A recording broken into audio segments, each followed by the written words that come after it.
Boa noite a todos os meus amigos, aos irmãos queridos no Senhor. Eu gostaria de falar mais uma vez com vocês a respeito desta live, ou melhor, através dessa live, a respeito do assunto mais urgente do momento.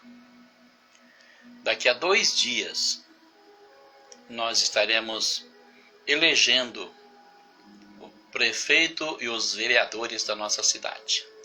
E me chama a atenção um texto na Bíblia Sagrada, no livro de Oséias, capítulo 13, do versículo 9 até o 11, que diz assim: Para a tua perda, ó Israel, te rebelaste contra mim, a saber, contra o teu ajudador. Onde está agora o teu rei, para que te guarde em todas as tuas cidades, e os teus juízes, dos quais disseste, dá-me rei e príncipes? Dei-te um rei na minha ira, e tirei-o no meu furor. Profeta Oséias, homem de Deus, entregou uma mensagem a respeito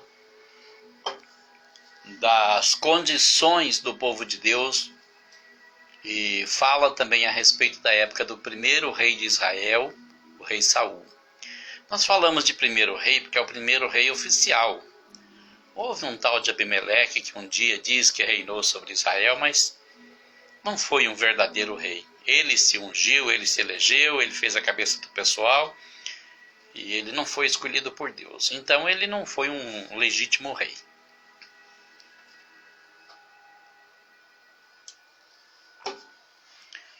Mas Saul foi rei.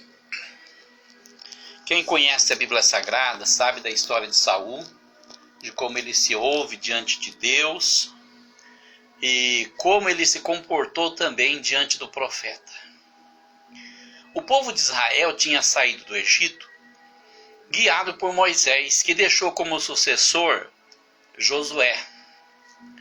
Quando entraram na terra prometida, depois da morte de Josué, os filhos de Israel começaram a pecar, começaram a praticar idolatria, porque todas as nações ao redor de Israel, eles praticavam idolatria, e o povo de Israel começou a achar bonito. É normal a gente nesse mundo querer ser igual aos outros, não quer ser diferente. Não quer ser diferente, quer ser igual, quer ser normal.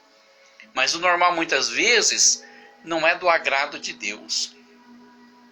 Israel foi a única nação no mundo inteiro, em toda a história da humanidade, que foi um povo monoteísta, ou seja, um povo que adorava um único Deus. E outras nações até hoje são nações politeístas, são nações que adoram a diversos deuses. Tem-se notícia que na Índia tem mais de 30 mil deuses.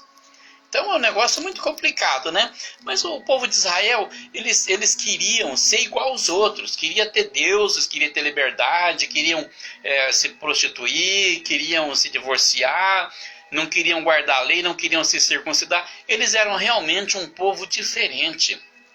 E a igreja do Senhor Jesus Cristo é chamada para fazer a diferença, é chamada para ser diferente. Você não pode querer se igualar com o mundo, porque você não foi chamado para ser igual ao mundo, você foi chamado para ser diferente. Aceite que você é diferente, mesmo porque você vai para um lugar diferente das outras pessoas. Você vai para o céu. Mas para ir para lá tem que fazer a diferença. Mas o povo de Israel começou a achar que tinha que se misturar, tinha que ser igual às outras pessoas e começaram a praticar idolatria. Quem lê o livro de Juízes, o livro de 1º e 2º Reis, 1º e 2º Crônicas, começa a perceber o que aconteceu com eles, como eles facilmente se perdiam do caminho de Deus e se lançavam no caminho do pecado. E Deus se aborrecia com isso, e Deus os castigava. Mas por que Deus castiga? Ele castiga como corretivo para te levar de volta para o caminho, para você não acabar no inferno. Então, quando vem uma prova na tua vida, você não tem que murmurar, você não tem que reclamar, você não tem que dizer que não está feliz, que Deus não gosta de você. Pelo contrário, Ele te ama, por isso Ele te corrige.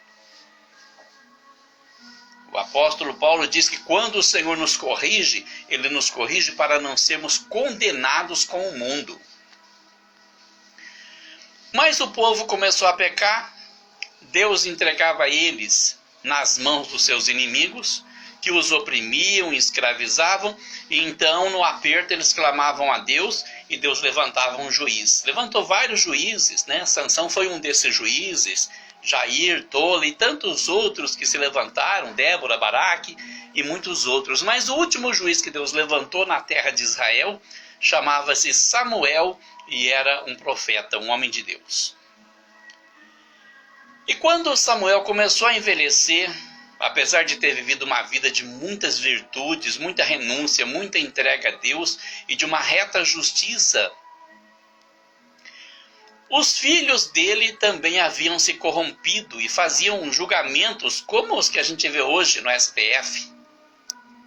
E o povo começou a questionar Samuel e disse: olha, nós não queremos mais juízes, nós queremos ser como as outras nações, nós queremos um rei que entra na nossa frente, que leva a gente para a guerra, que volta com vitória nas mãos na nossa frente, nós queremos alguém que nos guie, que nos lidere, como todas as nações. E Samuel se sentiu desprezado na sua velhice. E foi choramingar diante de Deus e disse: Senhor, olha o que eles estão fazendo comigo. E Deus disse: Samuel, você não tem que se entristecer por causa disso, porque não é você que eles estão rejeitando, mas a mim, para mim não reinar sobre eles. Mas faça o que eles estão pedindo, dê um rei a eles. E foi ungido Saul. E Saul levou o reino à falência. Saul criou tanto problema, entregou Israel na mão dos filisteus, perdeu a arca. Aliás, a arca já estava perdida, ele teria que recuperar, mas ele não conseguiu recuperar a arca do Senhor e acabou perdendo uma batalha decisiva. Seus filhos morreram na guerra e ele morreu também. E depois dele, Deus levantou Davi. Aí ele escreve no livro dos Salmos: achei Davi, homem segundo o meu coração. Então, quando o profeta Oséias se refere a Saul, ele se refere dessa forma: deite um rei na minha ira e tirei-o no meu furor. Olha como é grave essa situação. Daí nós podemos pensar naquele ditado que as pessoas são acostumadas a dizer: cada povo tem um governo que merece. E é verdade. Por quê? Porque o comportamento das pessoas levam elas a receber uma bênção de Deus ou um corretivo. Há pessoas que vendem o seu voto por uma cesta básica, por uma rodada de cerveja, por um favor, por uma promessa de alguma coisa, negligenciando o seu poder de decisão do futuro, de escolher uma pessoa que faça a diferença, uma pessoa que faça história.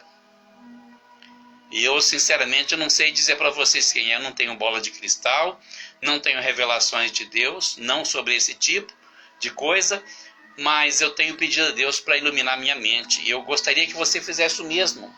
Peça ao Senhor para iluminar sua mente, para escolher um bom candidato. Seja honesto, não vote por interesse, não vote por amizade. Pense no futuro dos seus filhos, dos seus netos. A nossa liberdade tem sido cerceada.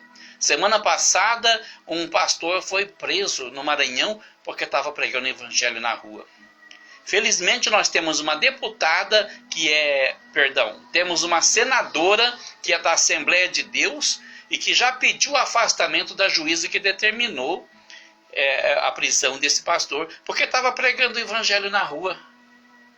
Agora imagina se não tem essa senadora, se nós não temos uma boa representação. Olha como é importante nós sermos representados. Se você é cristão, não importa a sua denominação, eleja cristãos, eleja pessoas honestas, eleja pessoas que valorizam a liberdade, pessoas que valorizam a vida, pessoas que valorizam a família, pessoas que defendem os valores cristãos. Pense nisso. Peça a Deus para te dar discernimento, para te dar orientação, para iluminar sua mente, para você escolher uma pessoa que vai fazer você se sentir mais feliz, mais em paz com Deus e com a sua família. Que Deus abençoe você, sua família e o Brasil.